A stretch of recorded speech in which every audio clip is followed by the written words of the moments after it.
It seems to me that there's been, for a long time, it's particularly characteristic of America, and also of the people who consider themselves left or liberal in thinking about the problems that you raise about poverty and social justice more generally, that the school should be the primary instrument for addressing these problems. And it seems to me that it would be helpful to somehow find ways to disentangle them, because usually the narrative runs, we need better schools so that we can train students to prepare them to go to college, and that by going to college they'll have access to high-paying professional careers. Except so much of the work of ours in any society doesn't really benefit or require people to go to college. So it would seem that there ought to be other ways to think about what it means to educate students and what it means to give them access to the resources of society without hoping that they'll all become doctors, lawyers, and stockbrokers. Well, yeah, I think you're right, and when you consider that we have a lot of college graduates who can't find jobs, it does raise a question about how we're going to push everyone into going to college when, as you said, many of the jobs and many of the new jobs that have been created don't require a college degree. But the way I think about K-12 education is that it's preparation for citizenship. And citizenship requires that we understand our government, we understand enough about science not to be hoodwinked by all the claims that are being made. Whether it's about the environment, you have to be able to read the sources, understand the positions of people who are making arguments. So it requires a fairly high level of learning just to be a good citizen and to protect yourself against fraudulent claims. And given the kind of massive power of the media today, it becomes all that more important that you be able to think critically about being bombarded by the messages where people are trying to get you to do things and sell you things. And so I'm not thinking about the improvement of education just for college preparation, but the improvement of education so that we can be responsible citizens and free-thinking individuals.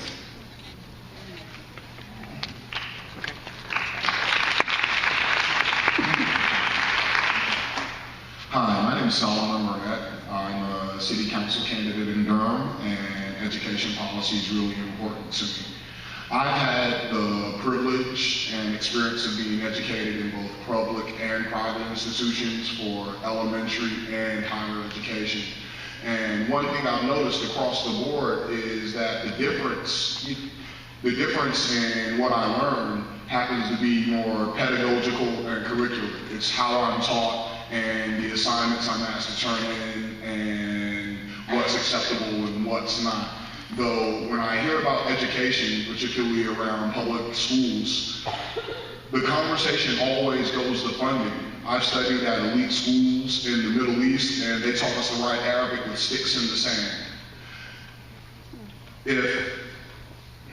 If public and private education, if pedagogy and curriculum are different in public and private education, how do we shift the conversation from one around funding, which may actually, be a diversion, to the issues of what's taught, how it's taught, what books are assigned, and what assignments are required of students, since this, if it's a difference between public and private education, is classed and racialized in many ways. I think that the discussion has to include funding. You can't really fund enough.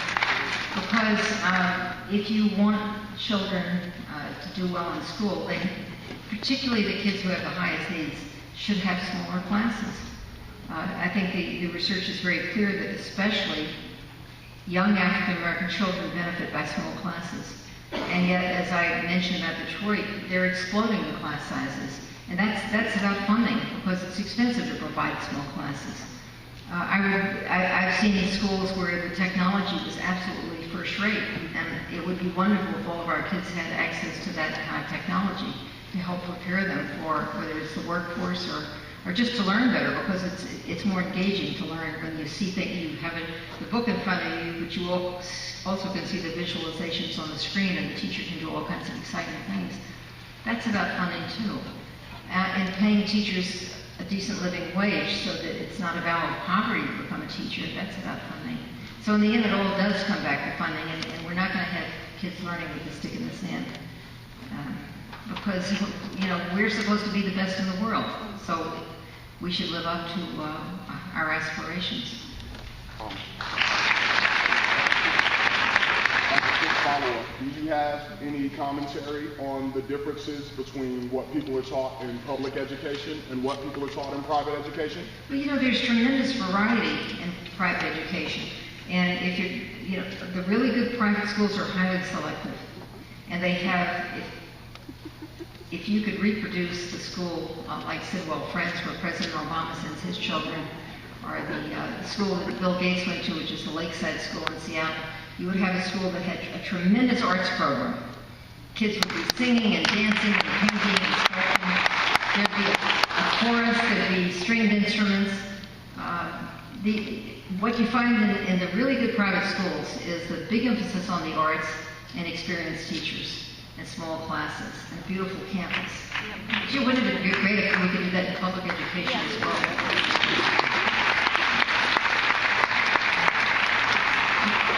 And the other difference is that private schools are not bound by No Child Left Behind, so they're able to maintain the full curriculum as opposed to just doing math and reading and test preparation for the next state test. And there are districts, I don't know if Raleigh and Durham are among them, but there are districts where kids spend weeks on end preparing for the state test, where the district is cutting teachers and paying more for assessment.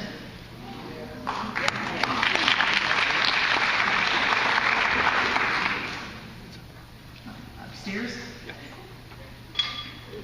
Hi, Professor Ravitch. Hi, Professor Ravitch. My name is Jeff DeLuca. My question is about the disillusioned left is a real topic in our politics today, and I think a lot of people are wondering what was the moment where the Democratic Party, or whatever elements within the Democratic Party, like Democrats for Education Reform, bought into this narrative, and how do we derail that and get back to the progressive values that Democrats promoted for years as far as education goes? Well, you know, I guess that it began even earlier than No Child Left Behind, because and Professor Ladd could talk much more about this than I could, but I was in Washington, and in the first Bush administration, we were talking about testing and accountability, and at that time, Democrats were not interested. In fact, fortunately, they blocked everything we proposed. But then during the Clinton administration, there was a move to find the third way.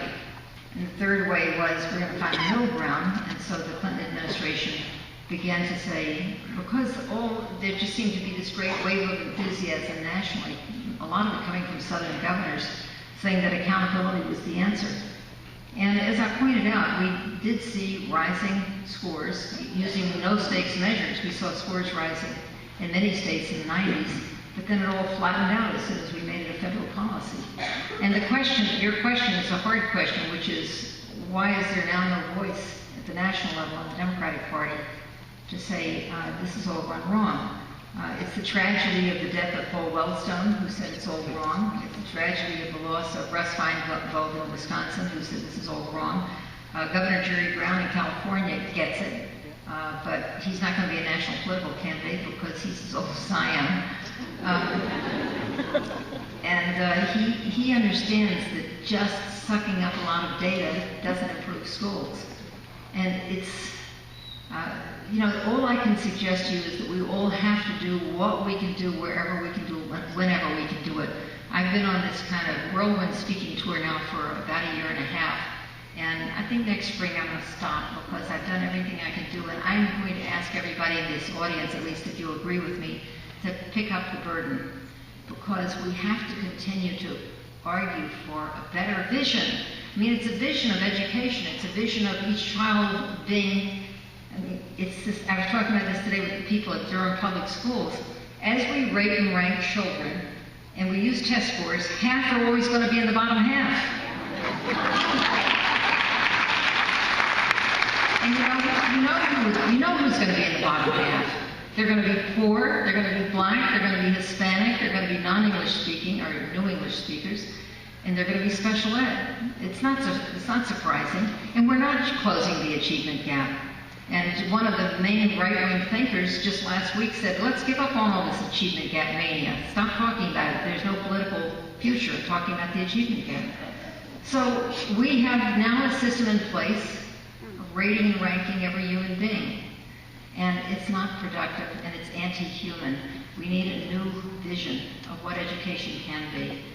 And it's not going to happen overnight, but this is something worth fighting for.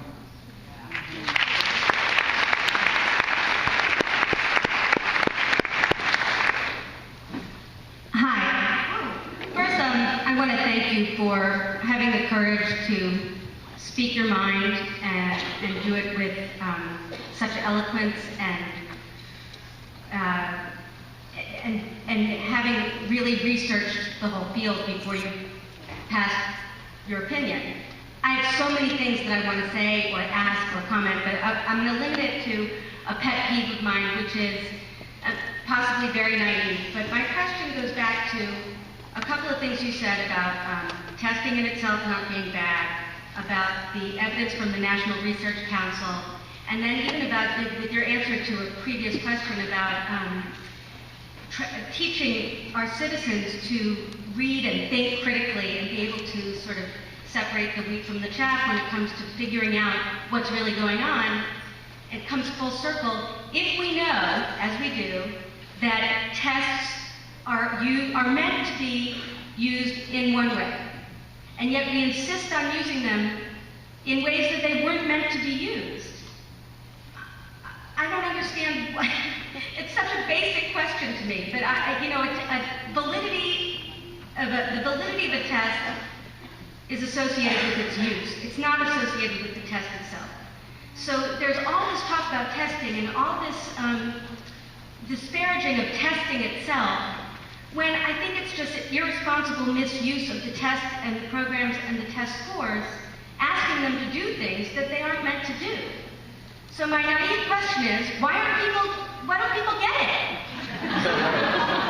Well, I have a 5-year-old, I have 3 grandchildren, they're all young, they're all boys.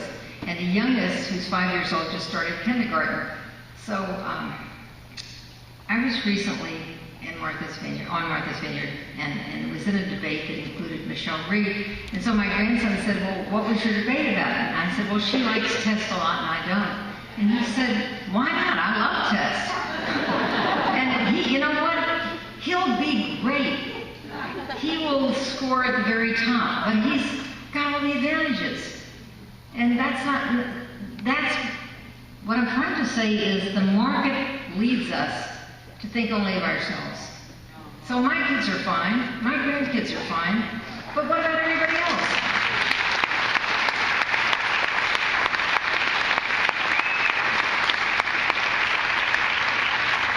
I just have to say another thing on this subject, which is when I first began my career doing history of education, I wrote a book about the history of New York City. And I learned about the history of the schools and the history of the city. And I discovered this interesting idea of public education emerging because people understood that when everything was privatized, the rich took care of themselves and left everybody else to be vagrants on the street. And the churches educated their members' children, and there were all these street urchins that nobody educated. And somehow in our communities, we began to get the idea that we had a responsibility. The other thing that happened in New York City was understanding the emergence of public services. We used to have competing fire departments, and the fire departments would rush to the scene of the fire and fight each other while the building burned down. And so from these things, I learned about public services being necessary in a decent society, and that public education, there's some things that should be in the private sector. And, I spent time visiting the Soviet Union and behind the Iron Curtain. I know that you must have a private sector to have a good society, but you must also have a good public sector to have a good society. It can't just all be privatized. You can't privatize public libraries, privatize public hospitals, privatize the prisons, privatize everything, and expect that you're going to have social justice. It won't happen. It never will. And never has.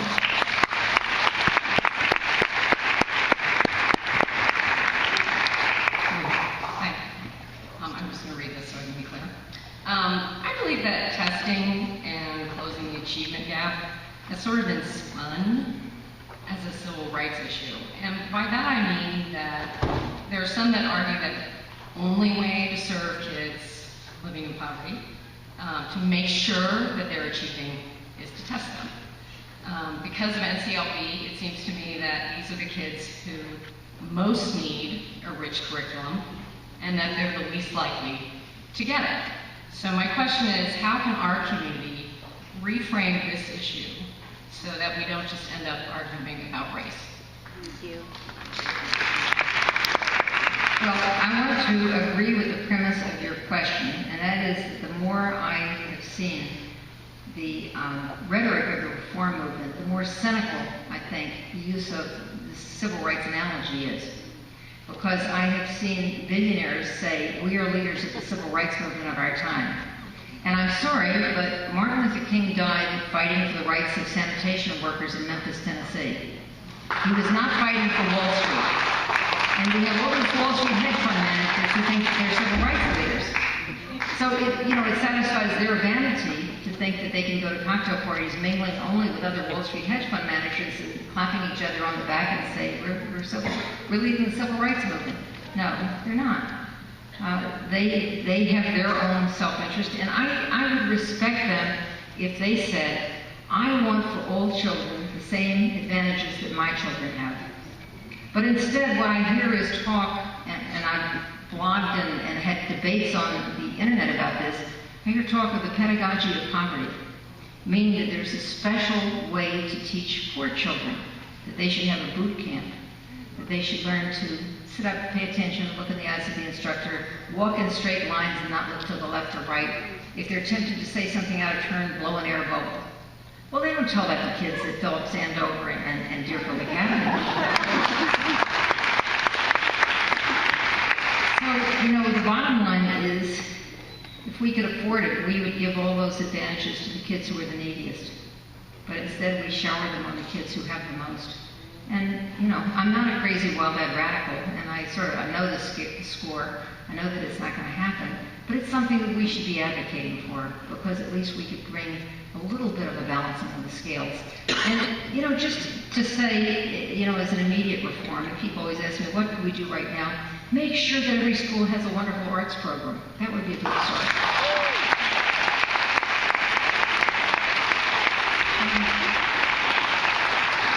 Make sure that children have an opportunity to have a reason to want to be in school.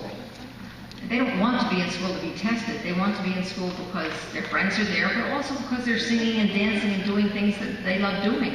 So we have to give them the things that they love doing, and I think they'll learn to read better and do math better if they are actively engaged in the joyful things. I guess it's a guy in New York named Richard Kessler, who ran the Center for Arts Education. He said that our spirit demands singing, our spirit demands music. How can we not give that to children?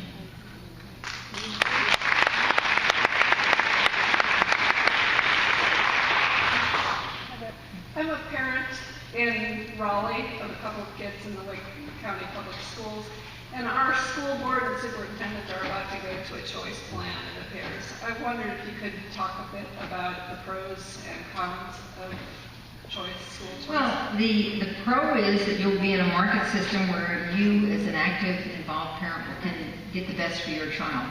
The con is that, and I just heard, I was at an education research conference in Berlin, and there was a woman there from the OECD in Paris, and she said, among the things that increase the achievement gap are choice, because choice spreads kids out, and the highest performing kids tend to cluster, and the lowest performing kids tend to cluster, and so there are greater disadvantages heaped on those who have the fewest advantages. So that it's again a question of, are we going to think about what's best for your kids? You'd probably put them, and you'd pick them in a school of your choice. But if we think about what's good for our society, we would aim to make good schools for every child. And I think it's very sad what's happening in Wake County.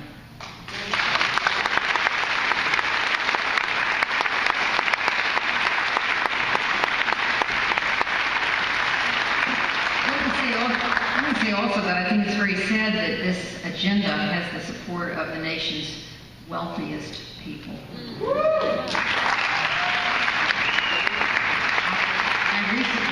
I recently got a list list of the 10 richest people in America, and 9 out of the 10 of them are putting resources into undermining public education. So what I'm trying to ask you to do is think about this. There's so many more of us than of them. We're the 99%.